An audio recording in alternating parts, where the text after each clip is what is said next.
You just made that sound so good. I'm over here being like, man, that's too much text for my bio. And then you're like, nah, I'll make this work. I'm an actor. Oh So, gosh, yeah, wow. this is like that's give me more. Hi, Suzanne. Hi, Jordan. Hi. Thank you for having me. How I approached the whole, the training of it all.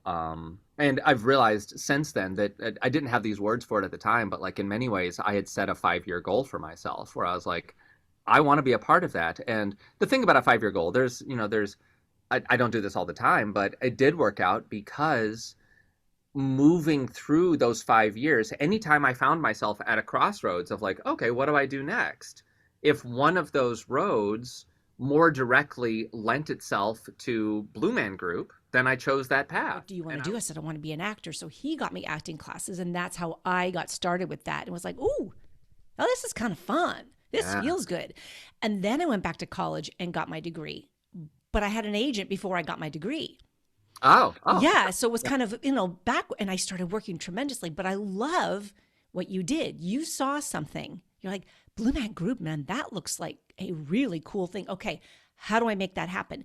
yeah, I love that. I just got big yeah. chills. And then, but the real thing that happened is that I think by me going out and hustling and being that person who was ready to work, plus being that person who, so I'm holding my fingers up for anyone who can't see this, but like one was I got the I had the I had the I was getting on camera experience. Secondly, I had 4 years of a private good school experience, a conservatory type program under my belt. And thirdly, I was already a working actor, which served me in two ways. One, I was working my muscle at Blue Man Group every single night. Well, Right. 5 nights a week. And then I was also, and this is a big one, I had financial stability as an actor. And so I wasn't desperate. I Right. wasn't feeling like I had to prove myself. I wasn't feeling like I knew I had time. I have I have a theory that the death of impulse is knowledge. And I was talking to another actor or another coach, and the coach said, "That's funny because I always thought the death of impulse was fear." And I said, "Yeah, but you don't have fear without knowledge. If we if we know how something quote unquote is supposed to happen, how something should happen, what Mm-hmm. the quote unquote right answer is, we will start making decisions wanting to serve that, wanting to provide the right answer. And ultimately, that's fear based, right? We're wanting to prove ourselves. We're wanting to get that gold star. As opposed to what I did in the situation was I didn't know any of that stuff. I was naive. I was young and dumb and trained and impulsive, and I just did what I had to do. Good job. And But I think that's what gets in people's way. It's like knowledge is power, right? mm-hmm, But sometimes it can be what trips you up mm-hmm, because your perception of that knowledge is like, oh, okay, so my perception of I live in this market, the other market is busier. So my perception is it's going to be harder for me. My perception is they're not going to want to see me without the right agent. My perception is I don't have the strongest materials. And right. all of that will start to create the self-doubt and fear. And so your decisions are based on fear. And Mm-hmm, that blocks everything. mm-hmm, And I remember when I first went to New York and it was that naivete. It was back when they used to have the backstage is a book. It was a paper book, mm-hmm. and this is back in the 90s, whatever. And it says in there, don't phone, don't call, don't text, none of that stuff. I shared this in my first podcast. So I won't bore people too much. But I was like, well, what's the worst that could happen? Yeah. Yeah. No. Yeah. So I did it. And I had an agent saying, "Oh, you will be blackballed." And I'm like, "Well, what does that mean?" So I hung up the phone and I made the next phone call. And and I got into a B agency. Yeah. Right? Don't be the one who's going into don't go in knocking down doors just to be Mm-hmm. the person knocking down doors. But if you have that intuition, if you have that gut instinct, if you have that confidence, if you have something of value to offer, and as long as you're not taking up that other person's livelihood by Mm, providing part of your own, then yeah, you're adding value. right. Someone told you that you have to make those decisions, then you're not serving yourself anymore. You're not being true to yourself. And ultimately, you're just going to you're going to weaken that muscle of trusting yourself. And so that's why I say, like, I'm going to give you lots of stuff, but don't lose this naivete while you're in it. I'm going to tell you what the rules are, quote unquote, and what the rules are not, quote unquote. But it's your job to go through and to continue to bend or break or tweak those rules. Not because you're being an asshole, not because you are looking to mess with the system just to mess with the system. No, that's going to get you blacklisted. Right. But if you go in and you have an idea that, yes, it breaks this rule, but I have to do it because this is the right thing to do. When you Now, say break this rule, do you mean in terms of your approach to acting, or do you mean in terms of building relationships, or what do you mean by breaking those rules? I don't know. I think that's a great question. And I will, I think it has something to do with all of the above, actually. Just like in general, there might be certain rules that are Mm. put in front of you that you know you're not supposed to cross that line, but you're going to anyway. And What I'm is your gonna favorite, or do you have a favorite? Okay, so great question.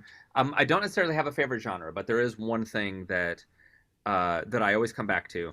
Uh, and this is, as you said, Suzanne, I'm not taking I'm not coming up with anything new on my own, but I do go through and I do believe what similar to what you said, that like so much that is taught in acting these days, especially to quote unquote beginners or people who are just getting in, ends up being this homework. It ends up being academic. And a lot of the words that are passed on from Stanislavski, especially, from like those anyone in the Stanislavski modality, which is a lot of people. Yeah.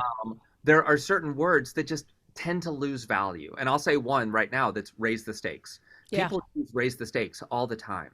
And if you were working with the group theater, if you were on stage, if you were surrounded by people who are all exploring this Stanislavski idea together, when one person says, Suzanne, raise the stakes. Sorry, this got really loud.